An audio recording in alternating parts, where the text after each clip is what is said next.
All right. We are live. Now, if you're watching this video, this is a posted live stream.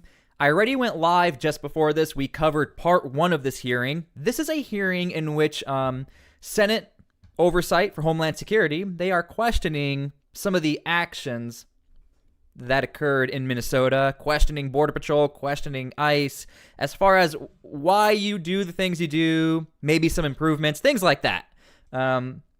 Thank you again for everybody joining this live stream. Make sure to please like the stream. Make sure to please turn on your notifications. But yeah, here we go. Okay, we can stop. You know, so it goes on. I mean, he's standing up, he's trying to protect his eyes, but he's still back filming and on the back of his heels. At no time in the encounter, we've gone forward a couple of seconds, do you see him try to strike an officer? Nor does he brandish a weapon, which was alleged as well. And so we're going through this, and it's like, you know, they will say, oh, he's, you know, resisting at some point. I don't see any resistance, but it's kind of hard to tell when you have 6 people on you and you're moving, are you resisting? I mean, anybody is, the natural instinct is when 6 people are on top of you, you're going to be trying to move. You're not going to be placid, particularly after they've sprayed him several times. But I see nothing here. I mean, not even a hint of something that was aggressive on his part. Everything was retreat. He's over in the street. He retreats. The woman is pushed to the ground. He tries to assist the woman to get up. He's violently sprayed, and it just continues. And so I don't think this should take months and months and years and years. There needs to be a conclusion. You want to calm things down? I think Tom Homan being there and now saying we're going to reduce his presence in the street is a good sign and a good step forward. And I'm glad that's happening. I think that is de-escalation, true de-escalation in a diplomatic way. But we need to have answers here, and there needs to be an announcement. These are the new policies. This is how we're going to interact with the public, because the public needs to know too. You know, if I go to a protest and I shout something at people, could I be killed? Just a little further. Let's go back. Let's go a little further on the video. And again, for those of you joining, this is an oversight as far as this particular situation in Minnesota, and just in general, talking about oversight with DHS and ICE.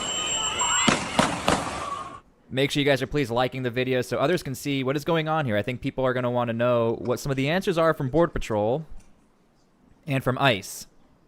And I think HSI is there as well. And as many of you are aware, Rand Paul was very critical of this situation. We can stop there. You know, one of the theories initially that was proffered, and I'm assuming is not true, but I just like confirmation that's not true, was that as his gun was taken from him, it accidentally discharged, causing them to fire their weapons. His gun wasn't fired. I can't testify to that. I'm not, that is under FBI's purview with the ongoing investigation. I can't answer that question. All right. Did you have another comment at this point? Go a little bit further.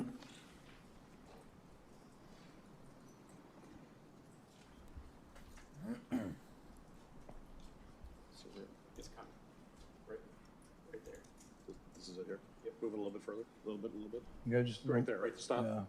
Yeah, stop that if you would.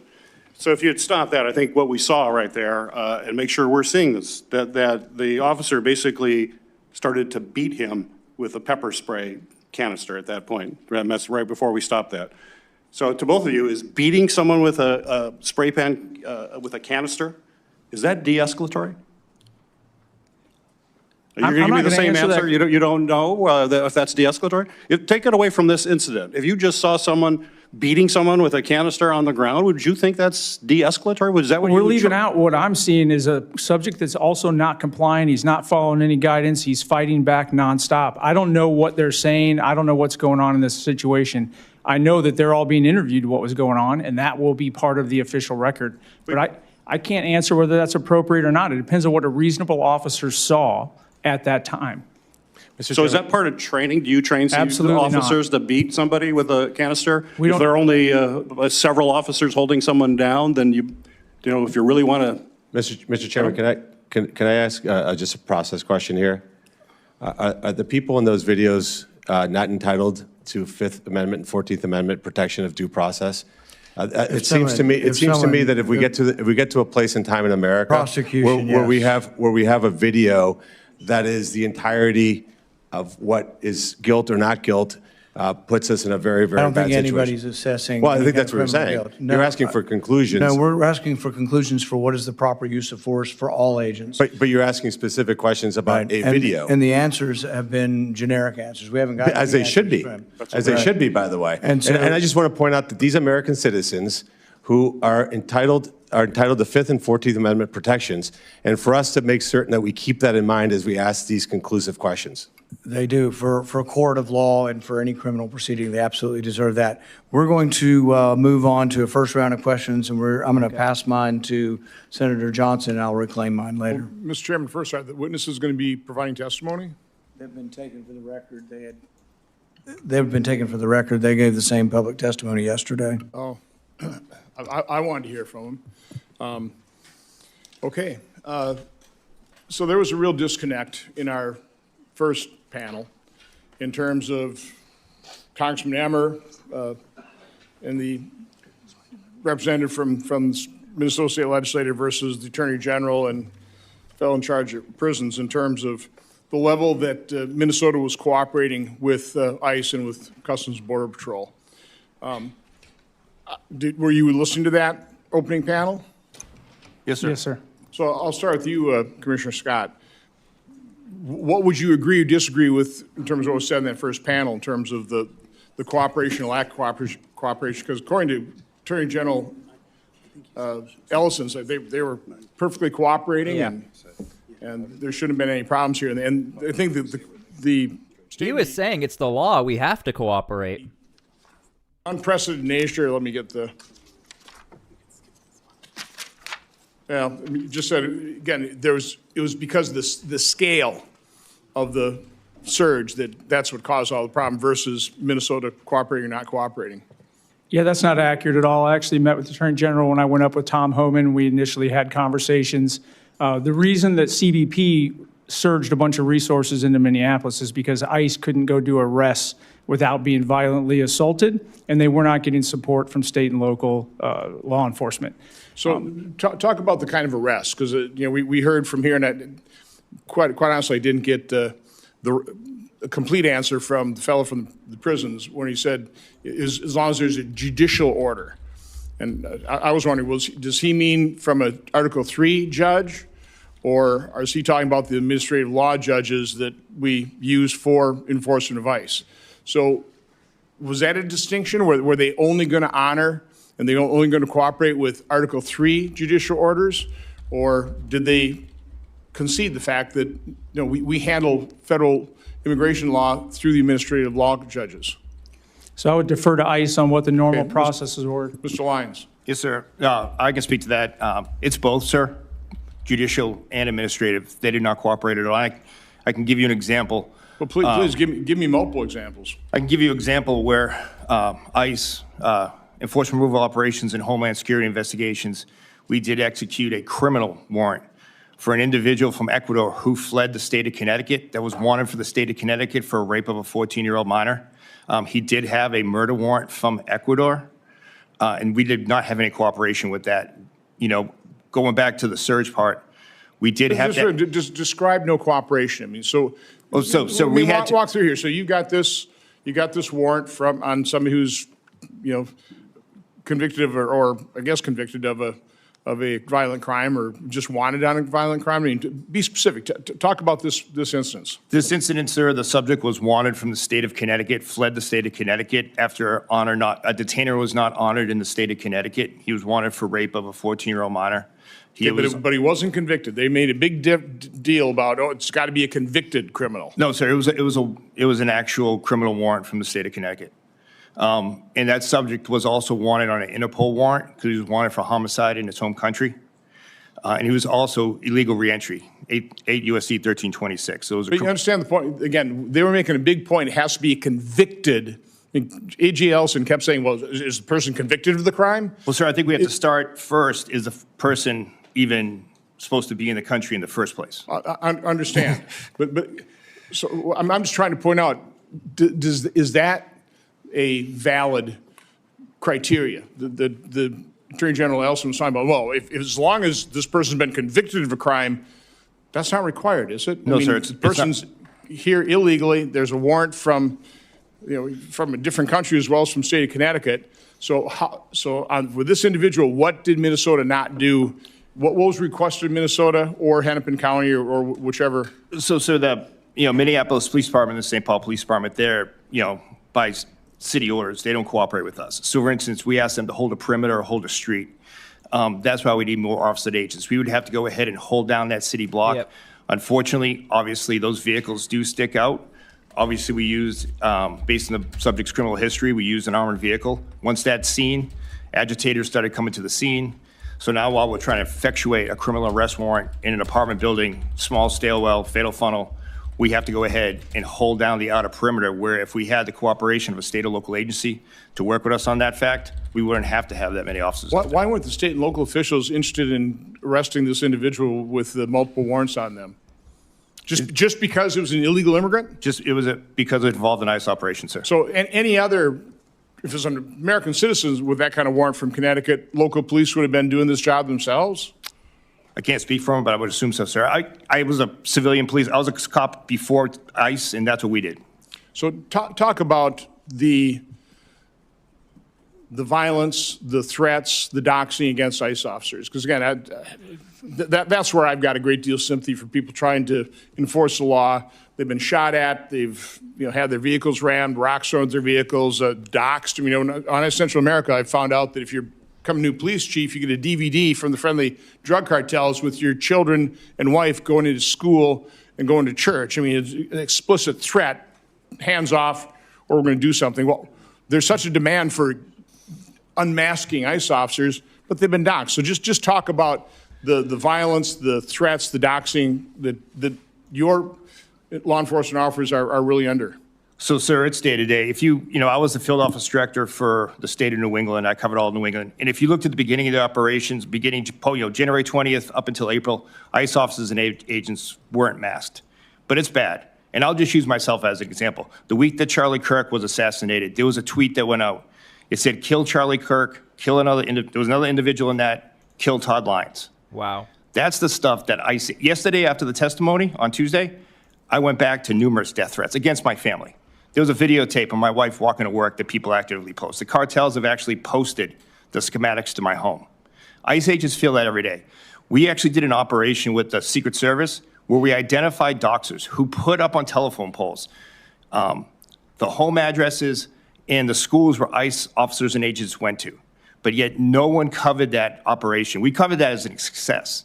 And I don't want my officers masked. I would work with this committee and any committee to work with holding individuals accountable that dox ICE agents, because ICE agents don't want to be masked. They're honorable men and women, but the threats against their family are real.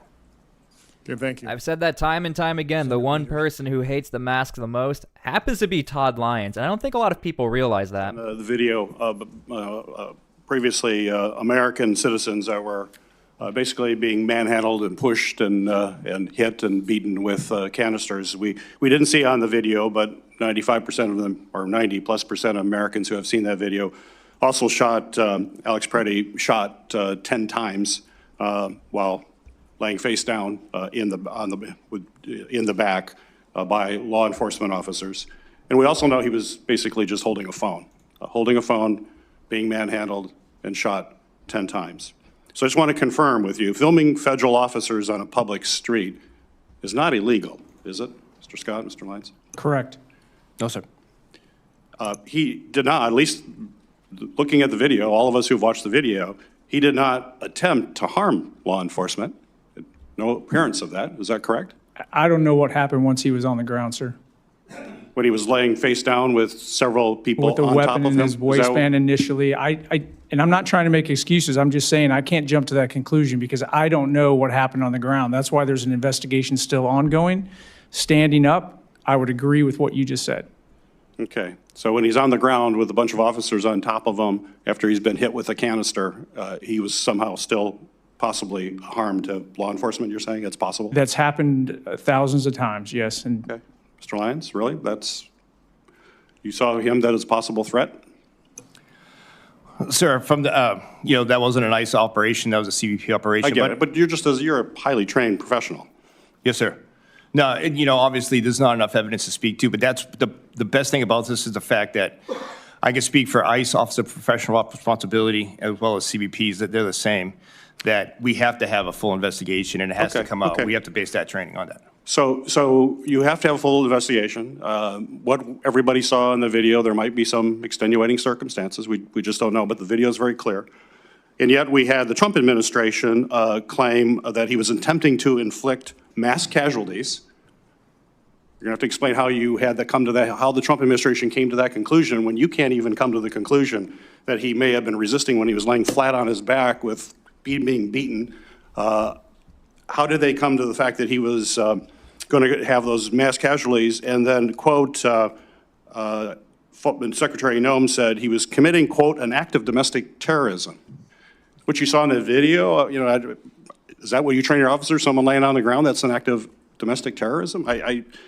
Commissioner Scott and Acting Lyons, did you provide Secretary Noem with an assessment of what Mr. Petty was engaged in and that he was engaged in domestic terrorism? Is that why she said that? Is because you told her? That was your belief at that time? Even though you need an awful lot of investigation now to know exactly what happened. Are you the ones that told her that? No, sir.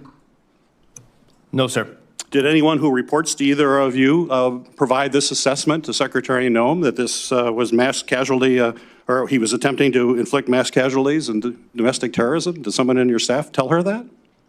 Not to my knowledge, sir. No, So sir. why would Secretary Noem, why would she tell the public that this was an act of domestic terrorism when right in the heat of the moment? How would she possibly come to that kind of conclusion to tell the American public that when they're watching this video? I can't speculate on what someone else would say or why, sir. Mr. Lyons? Sir, I can't speculate to what the Secretary thought at that time, sir. So it seems to me a really big question, which means that we have to have Secretary Noem here. She deserves it to the American people deserve to have the Secretary, the person who is responsible to, you are responsible to, and all the men and women ICE answer to her. She needs to be before this committee. She ducks coming out in public and talking and hasn't accepted prior invitations to come to this committee. I would hope the chairman would invite her because this is an important question. How could you come to those conclusions, those narratives, before any evidence was there, even after all that's happened since then? You two are telling me you don't have enough evidence, even though it looks so clear on the video. It should have looked really clear to her if she looked at the video, if she had it that close. A lot of this got posted pretty quickly. How she came to those conclusions, I don't expect you to know that. You didn't provide any information to her, which makes me question it even more. If she got no information from you in the chain of command, how would you come up with that kind of narrative if the chain of command wasn't doing it? Acting Director Lyons, we have all seen multiple instances of DHS personnel jumping out of unmarked cars. They will have weapons drawn. They're wearing masks.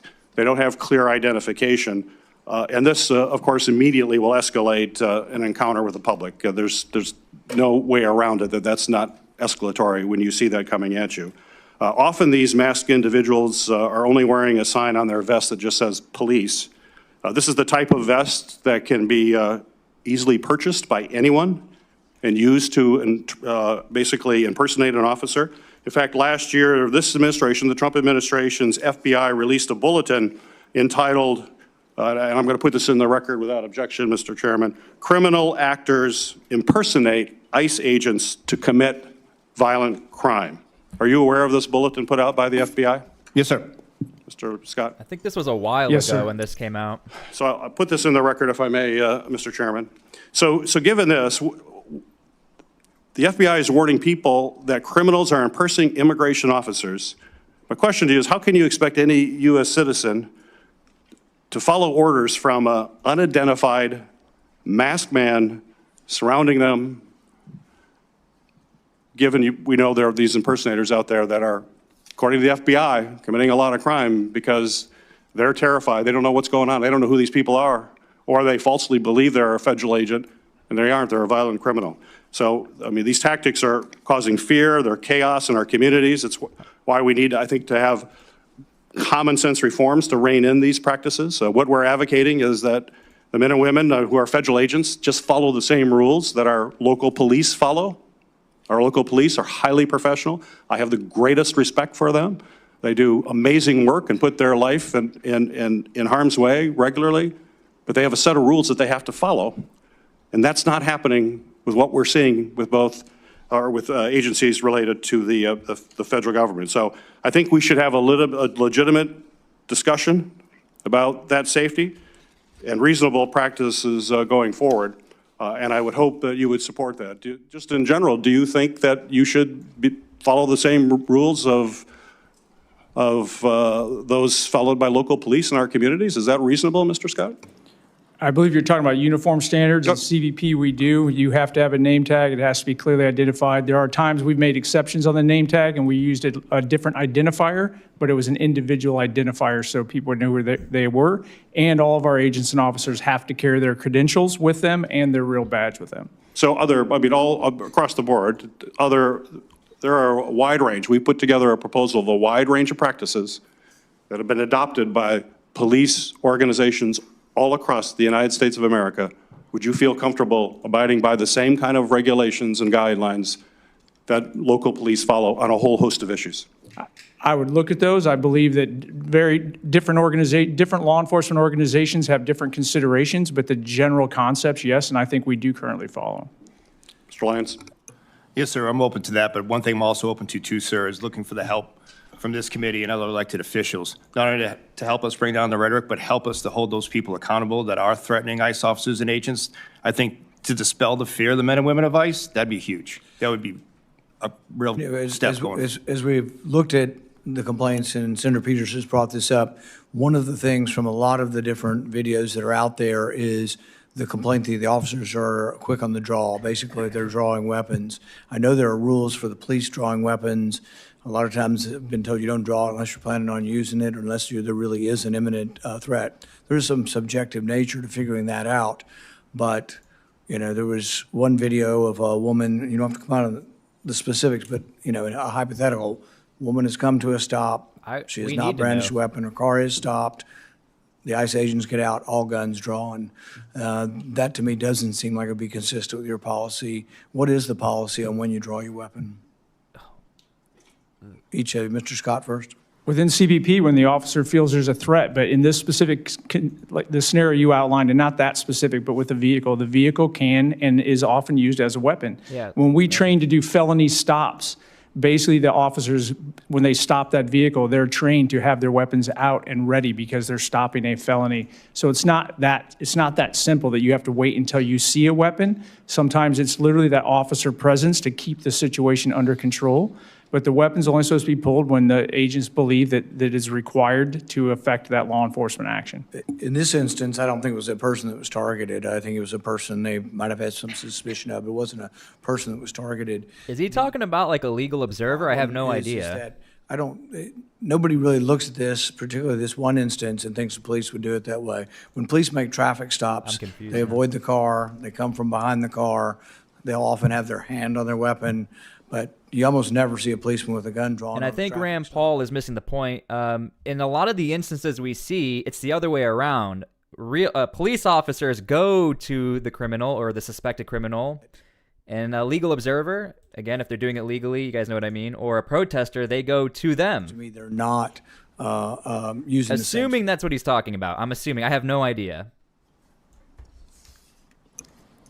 Sir, I could just speak to my experience. I've done thousands of traffic stops. Like I said, I was a 10-year city police officer prior to coming to ICE. Obviously, our training, we do fall back on the two main Supreme Court decisions, Tennessee versus Gardner, for one. And, we can't speak to the totality of the circumstances, especially in the case where we don't know exactly what it is. We can't go to that officer's mindset. So each one is separate. But if you look at the use of force, curriculum in the pyramid, officer presence is include one of those things. So to your point, sir, I've done it many times myself, felony traffic stop. In the case of ICE, oftentimes we do know it's a felon or wanted felon that we're going after. Yeah. The firearm may be drawn. But again, each case is I think it does make a difference whether you're stopping a target who's a felon stop versus stopping a random person. In the instance that was displayed recently in the news, I don't believe it was a felony stop. I don't even believe it was a targeted stop. No, sir, and that's what I meant, to your point.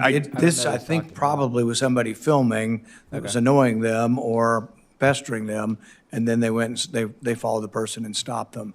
And I think the weapons being drawn was inappropriate, but I would suggest that you need to look at these and you need to look at the policy, because I don't think they're living up to the same standard of the police. You know, I think the police, frankly, are better trained, which is the other complaint that people have had.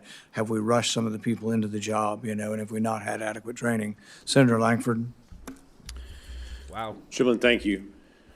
And if you'd pass on a thank you to the men and women that literally put their lives on the line for the sake of the country every single day, I'd appreciate it. Because we hear story after story of death threats on ICE agents, on CBP folks that are being randomly attacked, of vehicles being rammed into their vehicles, of rocks being thrown at them, of threats that they have against their life and against their children.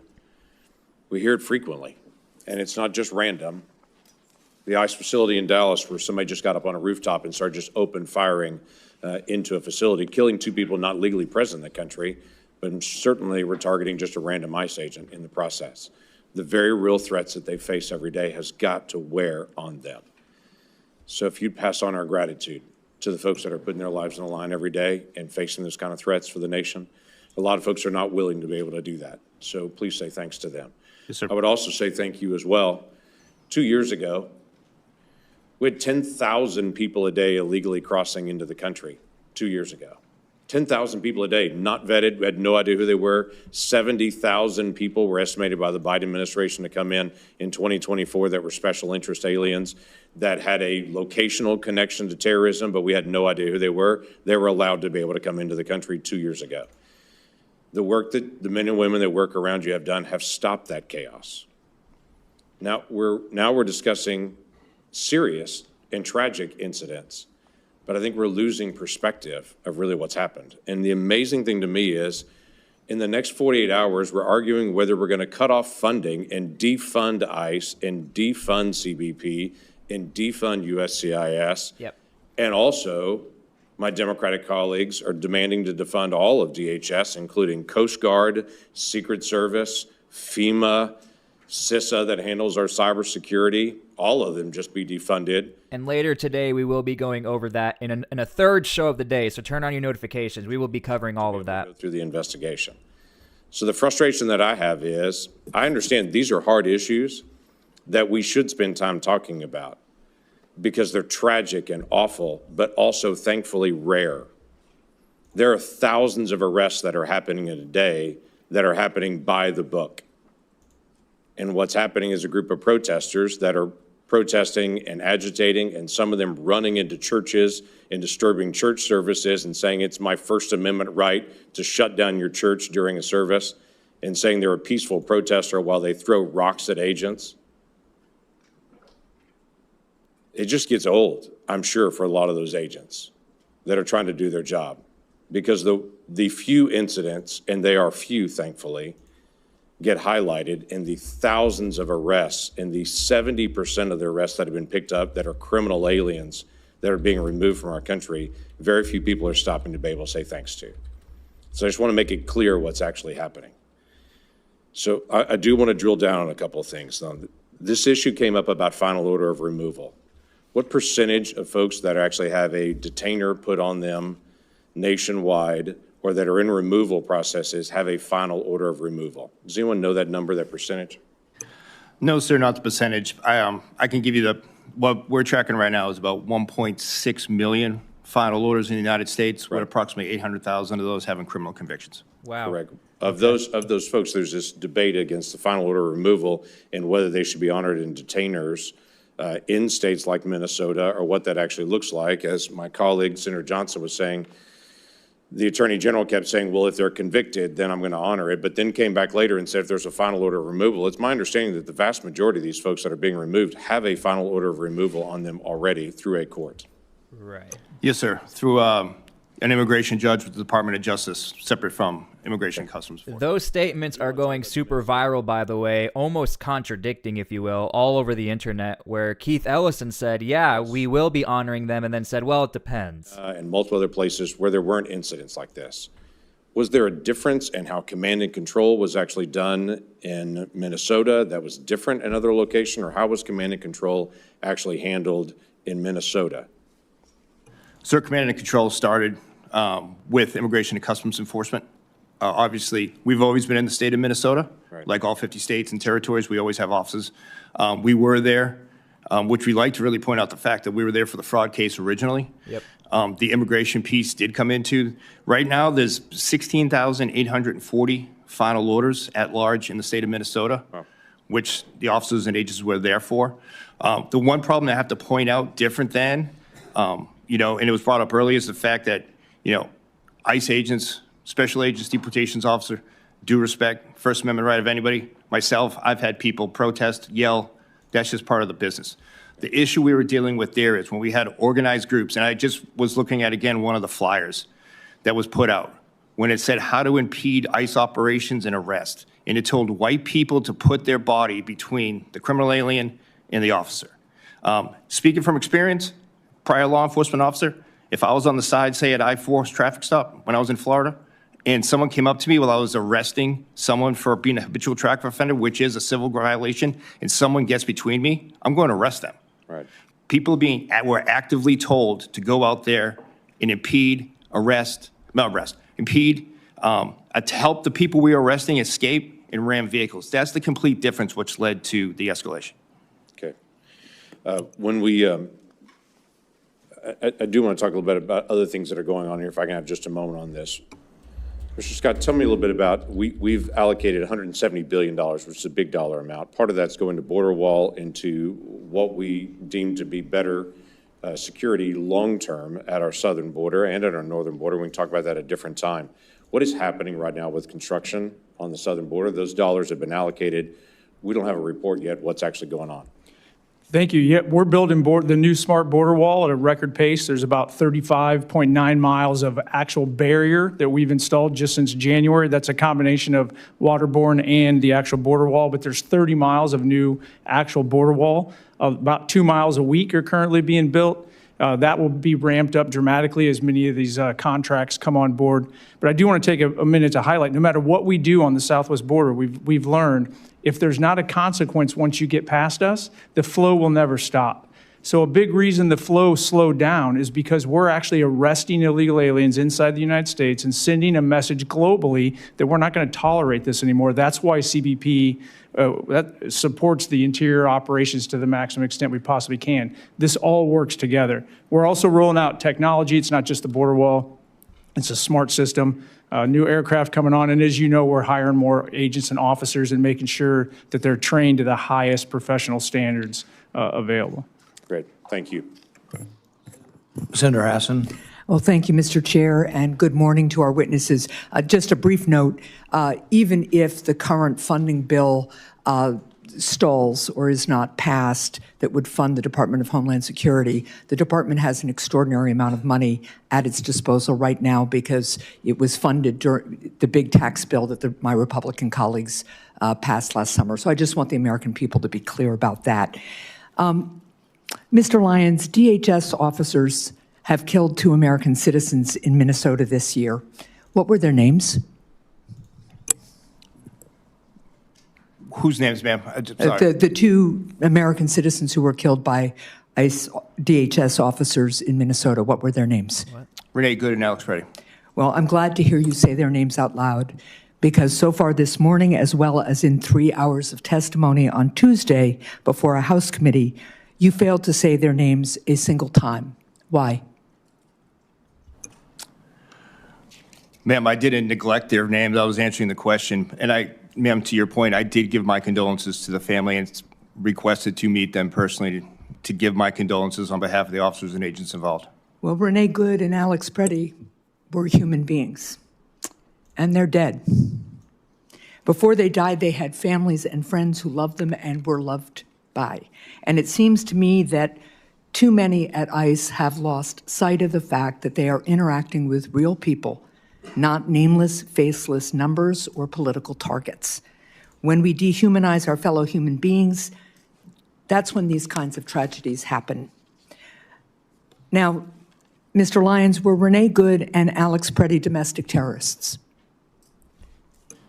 Ma'am, while that investigation's ongoing, to my knowledge, no. So to your knowledge, no. What, with the information, I can't speak to it because it's an ongoing investigation, and we will make everything transparent, which I've already committed to at the last hearing. But So in your testimony on Tuesday, you said that you don't want to comment on these ongoing investigations because you don't want to, quote, impede or, quote, bias the investigation. Is that what you said? Is that right? yes, ma'am. So Secretary Noem and Stephen Miller have called Renee Good and Alex Preddy domestic terrorists. So did Secretary Noem and Stephen Miller's comments impede or bias the investigations? Ma'am, I don't want to comment on what comments they made. That's their comments. But again, I don't want to put my finger on the scales of the investigation and be too Well, presidential. I understand you don't speak for them, and I'm not asking you to. I'm asking whether having the Secretary of Homeland Security and the President's Homeland Security Advisor call the subjects of an ongoing investigation domestic terrorists, whether their doing that impedes or biases those investigations. Ma'am, again, thank you for saying that I don't represent them. I just think I can't speak But you to that don't speak for them. because I don't know what information was presented to them at that time. So again, I don't want to. Look, your testimony doesn't make any sense. If it would impede or bias the investigations for you to say, right now, when you know a lot more than we did right after the shootings, whether Renee Good or Alex Preddy were domestic terrorists, if you saying that today would impede or bias the investigations, then why wouldn't it impede or bias the investigations for Secretary Noem and Stephen Miller to say the same thing about the same people? Any comments that are made publicly, privately, text, email, or Instagram post, whatever, is gonna put a bias on the information. Okay. So that is important. So I take it that you are saying that Secretary Noem and Stephen Miller were wrong to say what they said. No, ma'am. Again, I can't speak to them, but what I'll just say to is, again, career law enforcement officer, myself and Mr. Scott, we won't speak to those type of things because we don't want to put our. Are you not kind of just being straightforward here and saying what's obvious because you're worried that if you do, you'll be fired? No, ma'am. The fact that you're unwilling to admit that Secretary Noem and Stephen Miller were wrong to say what they did, that they impeded and biased the investigation, is indicative of the complete failure of leadership at DHS and at all levels of this administration. Now, I want to move on to one other issue. Are you aware that ICE has identified a commercial warehouse in Merrimack, New Hampshire as a site for a new detention center? Yes, ma'am. So the town of Merrimack wasn't consulted about this plan, but when they eventually heard about it, town leaders wrote to Secretary Noem voicing their concerns and opposition. Sorry, I just want to point out, we point this out a lot on my channel. You notice that a lot of the questions were directed at ICE, yet some of the instances she may have been referencing also involve Border Patrol. And this is sort of what happens a lot with the generalization, is that a lot of the focus goes to one agency, not the other agency, and we don't actually have the full picture of what's going on here. So Todd Lyons, even if he wanted to, couldn't speak on this accurately because this is not even really, a lot of the instances they're talking about has nothing to do with ICE, and vice versa, by the way. Speak with Governor Ayotte because until recently she said she didn't know anything about it. DHS officials, ma'am, spoke within the past weeks, but I can take that as a get back and get that exact time for you. Let me be very clear. The people of Merrimack, their leadership, do not want this ICE facility in their community. And I think I can safely say that I have yet to find a Granite State community that does. Their worries go from the concerns about the way ICE is operating detention facilities to the fact that they will lose significant property tax value to their community. They have not been consulted. We have a long tradition of local control and participation in New Hampshire, and we expect that you will be sitting not just with the governor, but with local officials so that they can understand what the impact will be on their community. There are also significant concerns about the way ICE is operating some detention centers, the fact that measles outbreaks are happening in some of them. So I would I would hope that I would get the same treatment that Senator Wicker got, which is to say, the town doesn't want the detention center, so please cancel it. And I would expect that my partisan affiliation shouldn't make any difference to that determination. Thank you, Mr. Chair. And we are actually covering that story. I do have notations on that, and there are other warehouses as well. I think there's one in Pennsylvania and Arizona. He had no knowledge that either of the ones that were killed were domestic terrorists. That is correct. To my knowledge, no, sir. Okay. Say again? To my knowledge, no, sir. Yes, all right. Senator Scott. Thank you, Chairman. So I think we can all acknowledge any loss of life is a tragedy. So for Renee Good and Alex Pretty, your heart goes out to their families, and you wish it didn't happen. So from Florida, what we do is we always do an investigation afterwards if there's an officer-involved shooting, and I just want to thank you all for doing the investigation, and I hope it's thorough and we get all the facts, and people stop saying they know all the answer before the investigation's done. So I've been on this committee for 7 years, and so I came on during Trump's first term, and all I heard from my Democrat colleagues was all they did was attack CBP. I've never heard them do anything other than when somebody coming to testify, scream at them about what a crappy job they were doing. I think what CBP does and ICE does, I can't imagine how difficult it is. What frustrates me is during the Biden administration, I don't remember my Democrat colleagues once questioning them about why they're allowing in all these terrorists, criminals, drug traffickers, ever. So we don't want to, no one wanted Renee Good to die or Alex Pretty, but what about Laken Riley or Jocelyn Ngari or Rachel Moran, any of these individuals? What about all the rapes that we've heard about all around this country? So what frustrates me is that what y'all are doing is unbelievably difficult. And you're trying to clean up the crap that the Biden administration gave you. We have no earthly idea how many criminals are in this country. We have no idea. But we know there's a lot. We don't know how many gang members are in this country. And think of how many people, our friends and neighbors have died of drugs that have come across their southern border. That's never been a concern for the Democrats on this committee. In 7 years, I've never heard them complain about that. All they do is complain about how you guys do your job. So I don't get it. I don't get it how, I was a governor, I thought there's basically three things I expected to do. Help people get a job, help their kids get a good education, keep them safe. And the most important was keep people safe. That's what you guys are doing every day. How can a mayor or a governor not want to cooperate to keep people safe? So what's it like when somebody's in a jail, like when you were in Florida, did our sheriff's office and police officers, did they, if somebody was being released that was an illegal alien and had a criminal background, did they say, no, we're not going to talk to ICE? Was that your experience? No, sir. So have we had all these protests in Florida? No, sir. Have you had problems with, have you had problems with ICE-involved shootings in Florida? No, sir. Why? I think, sir, it's just the cooperation factor. That's a huge portion of it. And if I could, sir, when it comes to the detainer, ICE respects state law as well. Minnesota has it where they can't hold individuals based on the detainer. Massachusetts has the Lund decision where they can't hold individuals. Why would they have that? How does that help anybody that lives in that community? Sir, it doesn't help public safety, but what I would ask is that even with the detainer, if you don't want to hold that person and it violates your state law, at least give us the chance to make that phone call. And I can give you an example from my time in Massachusetts. There was always the fact that we kind of felt like Charlie Brown with the football. They would say they were going to cooperate, but they would call knowing that there was only 12 ICE officers available to respond from Boston, Massachusetts to Cape Cod. Whoa. And they told us we had 15 minutes to get there. But at the end of the day, when that individual was released, they still said, we called ICE. And unfortunately, there was way too many cases where we had an individual on Cape Cod in Barnstable County that was arrested for rape, was released on the detainer, and then went and raped again. Wow.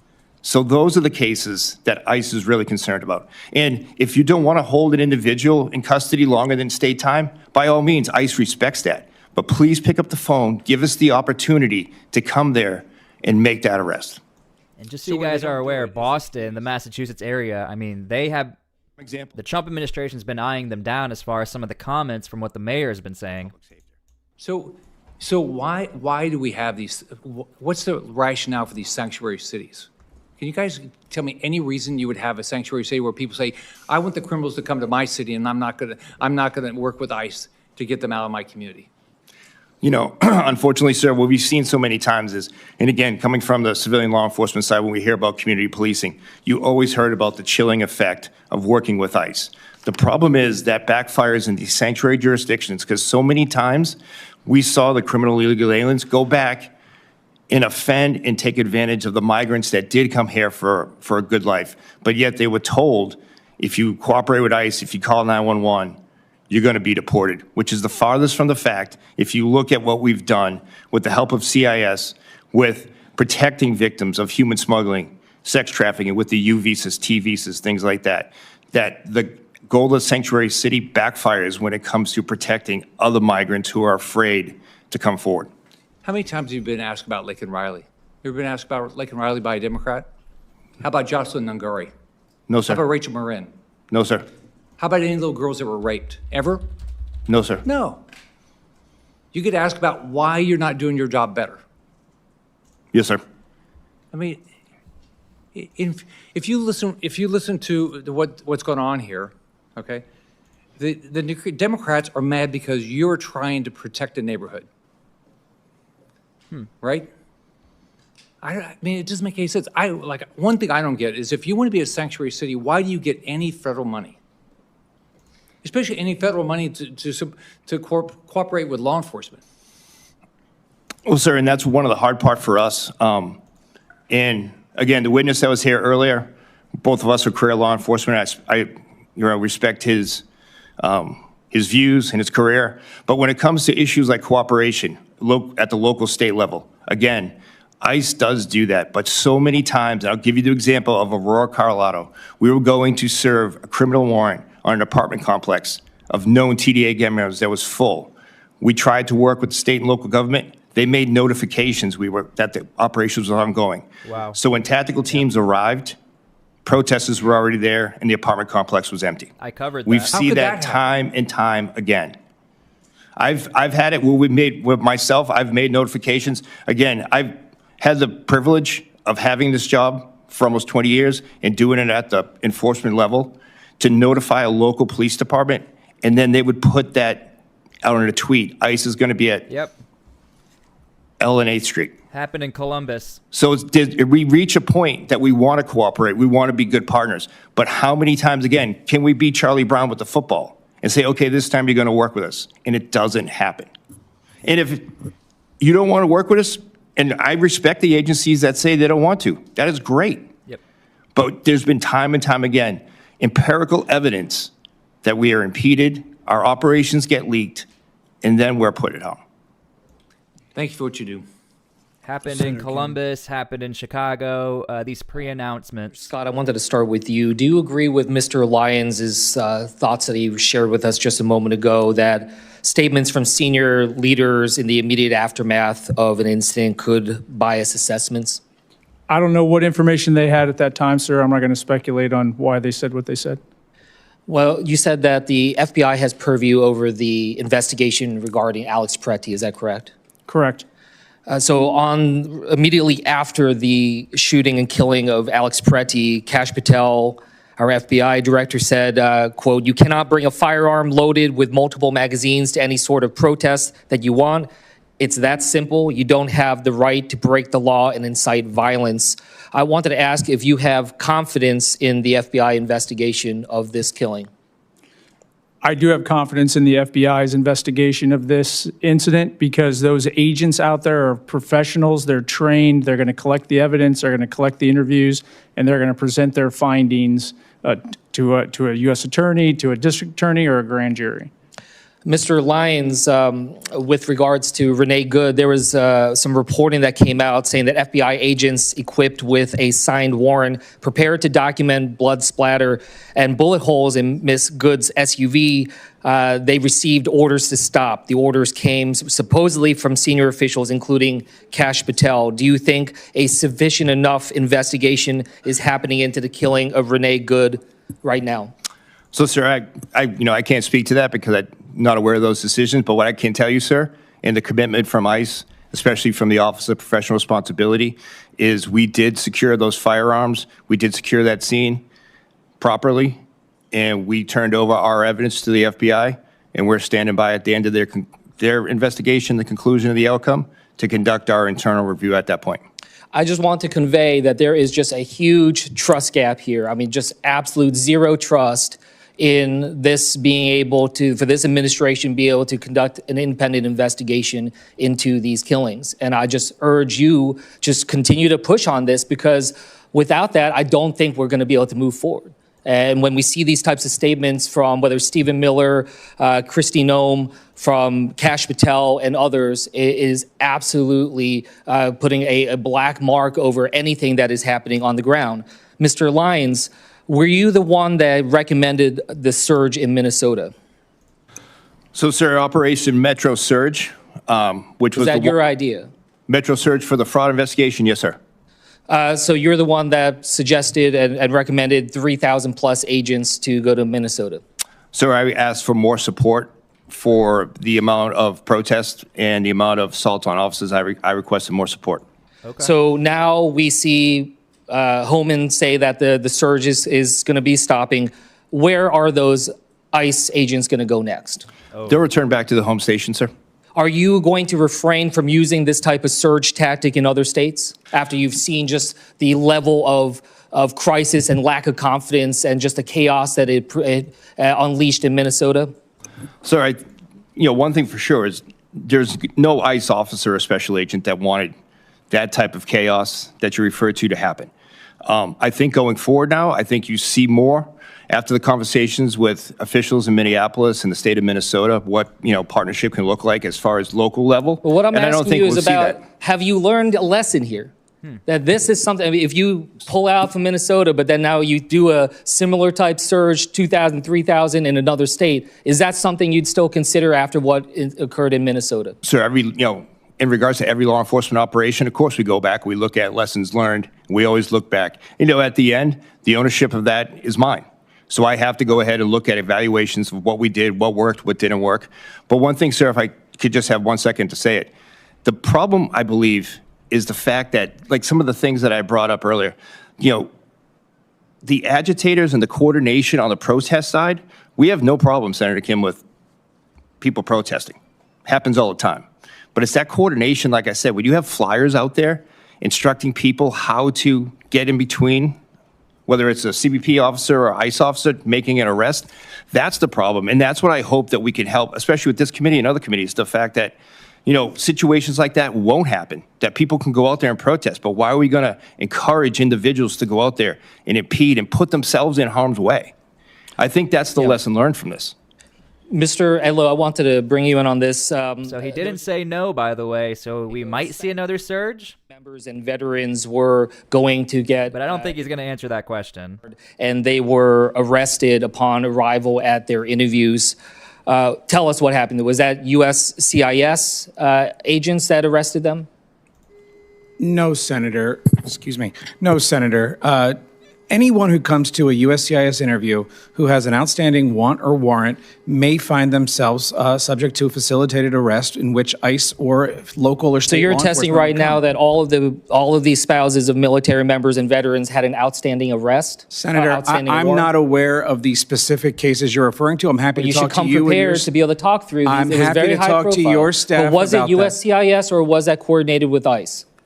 Again, Senator, depending on who comes to our office and have who you has ever a shared warrant with ICE details of when and where interviews for green cards and other administrative processes for interviews and immigration take place? Have you ever shared that information with ICE? Senator, what concerns me is that in previous years, there was no communication between USCIS, ICE, and CBP. Just asking you a question. Have you shared the location and the timing of The location interviews? is at our offices, and if someone is subject to arrest or detention, we will communicate with ICE. And anyone who comes into a federal building, any federal building, should expect to be arrested if they have an outstanding want or warrant. Mr. Lyons, in New Jersey, one 6-year-old girl was left unsupervised, wandering the streets asking for her father after ICE arrested the man while he was picking up food. I wanted to ask if you can explain this action, and can you commit to providing my office with a briefing within 30 days of what happened and took place in Morristown, New Jersey? Sir, I don't have knowledge of that, but I do commit to you. I'll investigate that, and we'll get back to you. But just if I could just say, sir, that is not the standard that ICE goes by. We take care of children, and I'll commit to you that we'll get you that information. Well, it certainly didn't happen in this circumstance, and again, it has left the community shaken. So I will follow up with you and get that information so we can have clarity on what happens next. With that, I yield back. I want the chance to make sure you give your trust back to ICE that we don't do that, sir. I commit to that. Senator Moreno. Thank you. I just, two things, Mr. Chairman, for the record. I just think it's important for us here to have a little bit more judicious responsibility about drawing conclusions about American citizens and not depriving them of their 5th and 14th Amendment rights. I find it outrageous that we are going into a path where watching a video on social media is enough to indict people. And I'll start with you, Mr. Lyons. What does that mean to your family? Like when you saw what my colleague from Florida talked about, what does that mean to your family when they see that kind of just conclusive statements in terms of what you and your officers are doing with actually zero information that actually is a proper investigation? You know, I'll speak personally, but then I can speak in a broader view. It's hard. You know, and again, I'm a career law enforcement person. I have the opportunity to lead the agency that I started with. And the men and women of ICE go out there and they do incredible work, but they are demonized. I would love to see ICE officers and agents be seen as human as well. You know, all too often my son, who it's his birthday today, will show me a video. Dad, is this true? And it's totally false. It's an AI thing, right? We've seen media, you know, say the same thing. And unfortunately, today, that's our biggest problem, is we are always fighting on our back foot because no one will ever pick up the good stories that we do. You know, we joke all the time that one of the, you know, major criminal organizations we fight, they have better playbooks than we do when it comes to making ICE look bad. Sometimes the media is our biggest enemy. But it's just, sorry to interrupt, but it's not just the media or some random goofball or bot on social media.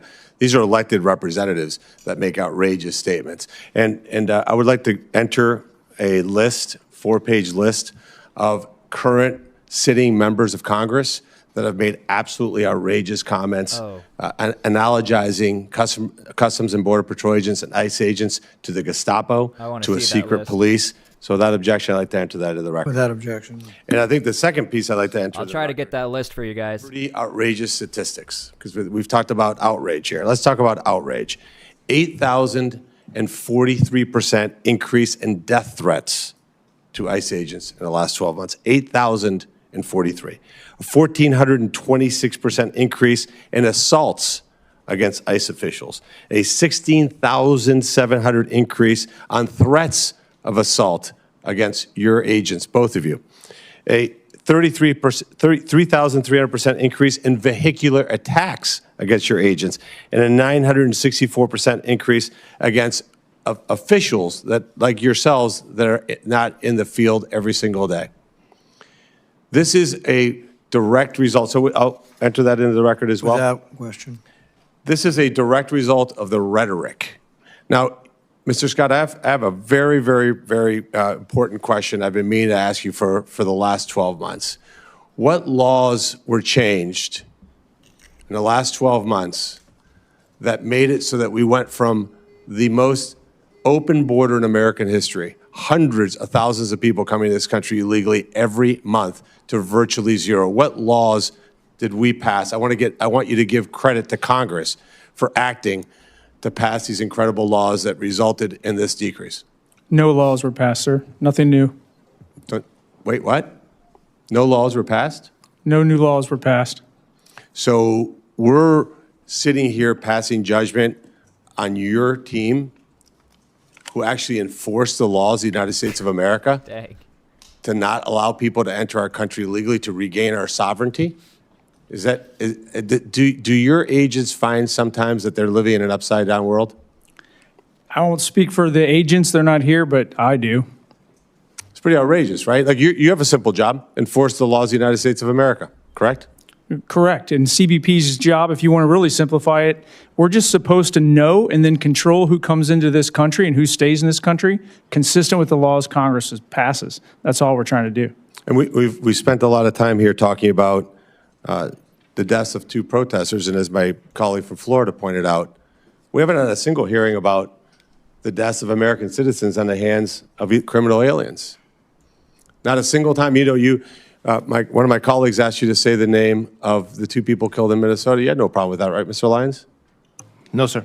Do you hear any sympathy for the deaths of criminal aliens, the death of American citizens at the hands of criminal aliens? I was a new senator a year ago, and I got to say it was a little bit humbling to sit in the chamber of the House of Representatives during the State of the Union address. Because I thought, here's this kid born in Bogota, Colombia, and I'm sitting here as a United States Senator in the House of Representatives, and the President of the United States is speaking. It was, honestly, I got to say, my brain was spinning. It was surreal.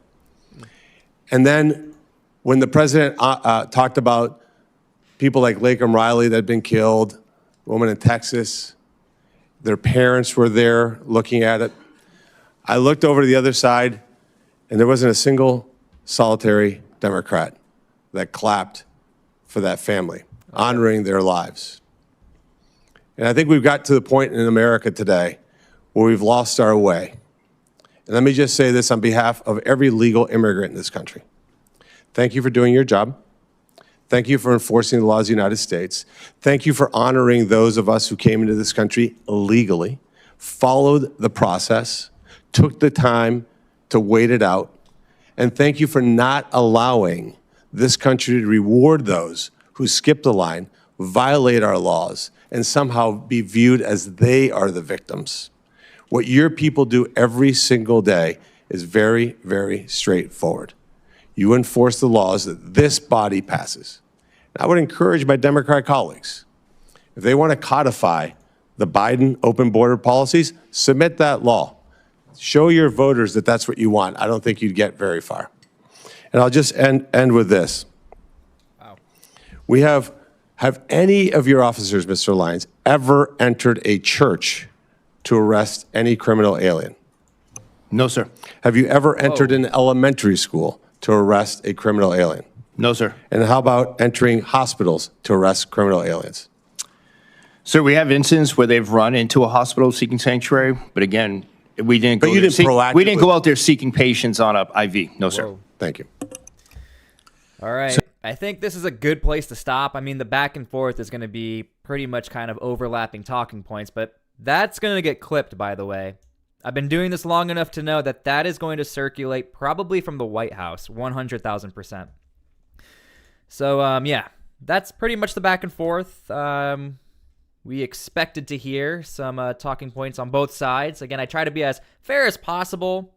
If you guys are unaware, we already covered, this is sort of part 2 of the hearing. Before this was part 1, where Keith Ellison was getting questioned by the Senate. But I thought this one would be interesting because, again, you're hearing this pushback also from some Republicans as far as statements in regards to the shootings. So, we have a third show coming up, I think, in about 2 hours. So turn on your notifications. Make sure to please like the video, leave your comments, and please subscribe. The third show, if there's no major breaking news, the third show is going to be about the back and forth of the SAVE Act and some other things as well. So I got a lot of work to do. I got to do some more research. And I appreciate all of you guys. And make sure to please pray for peace. We're always seeking for truth here. And I really thank you guys so much for everything. Thank you guys so much. And please seek Christ. Thank you guys. God bless, and we will see you all later. Hopefully I see you in a couple of hours. Thank you guys so much.